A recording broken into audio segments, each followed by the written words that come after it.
Biz hozir sizlar bilan metalning ekvivalent molar massasini aniqlashga oid tajribamizni bajarib olamiz. Buning uchun bizga quyidagi asboblar kerak bo'ladi. Voronka, shlang, 50 ml byuretka, rezina probka, shisha trubka va probirka. Reaktivlardan rux metali, sulfat kislota, distillangan suv kerak bo'ladi. Dastlab biz asbobni shu quyidagi ko'rinishda yig'ib olamiz. Buning uchun voronkani shlang yordamida byuretkaga ulaymiz. Probirkani esa rezina probka, shisha trubka orqali byuretkaga ulab olamiz. Ishni boshlashdan oldin dastlab asbobning germetikligini tekshirib olamiz.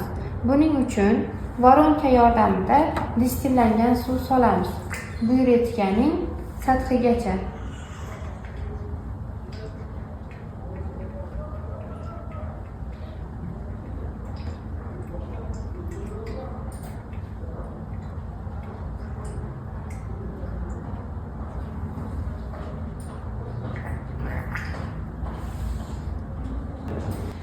Buning belgisigacha suv solib oldik.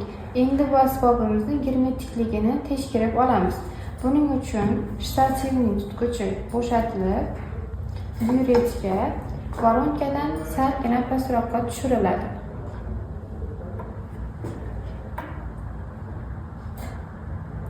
Agar asbob germetik bo'lsa, voronkani tushirishda dastlabki daqiqadan byuretkadagi suvning sathi biroz pasayadi, so'ngra o'zgarishsiz qoladi.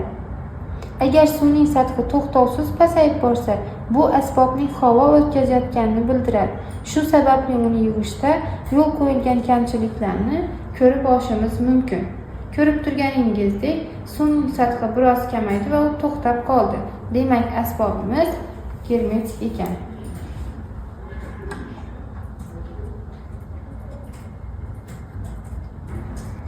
So'ngra probirkamizni olib 5 ml sulfat kislota solamiz va uning quruq devoriga rux metalni joylashtiramiz. Probirkamizga sulfat kislota va rux metalni solib oldik. Endi uni rezina probka yordamida byuretkaga ulaymiz.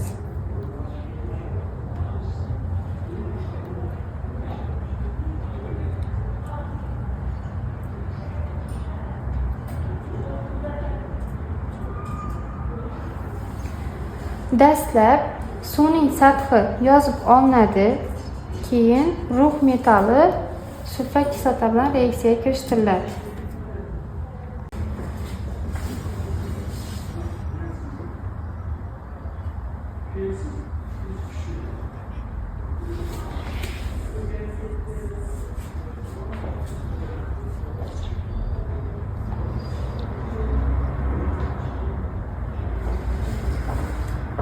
Ko'rib turganingizdek, reaksiya ketyapti va bu yerda gaz ajralib chiqib, suv sathini kamaytiryapti. Reaksiya tugagandan keyin suvning sathini dastlabki reaksiyadagi suv sathini yozib oldik. Endi reaksiya tugagandan keyingi sathni yozib olib, natijani hisob-kitob qilamiz. Ko'rib turganingizdek, reaksiya tugadi va bu reaksiyamiz ekzotermik bo'lganligi tufayli xona haroratigacha sovishini kutamiz. So'ngra ruxning massasi, temperatura, atmosfera bosimi, byuretkadagi suvning reaksiyadan oldingi va keyingi sathlari yozib olinadi. Biz ruxning ekvivalent massasini hisoblashimiz uchun quyidagi ketma-ketliklarni bajarib olishimiz kerak bo'ladi. Buning uchun temperatura va bosimda rux tomonidan siqib chiqarilgan vodorodning hajmi hisoblab topiladi. Ammo bizda vodorod quruq holatda bo'lmaganligi sababli uni siqib chiqargan vodorodning hajmiga teng deb hisoblab olamiz. Vodorodning partsial bosimi hisoblab topiladi. Vodorodning topilgan hajmi normal sharoitga keltiriladi. Buning uchun gazlarning holat tenglamasidan foydalaniladi. Hisoblashda vodorodni suv bug'i ustida yig'ilishi e'tiborga olib, tenglamaga uning atmosfera emas, partsial bosimi qo'yiladi. Reaksiyada ajralib chiqqan vodorodning massasi hisoblab topiladi.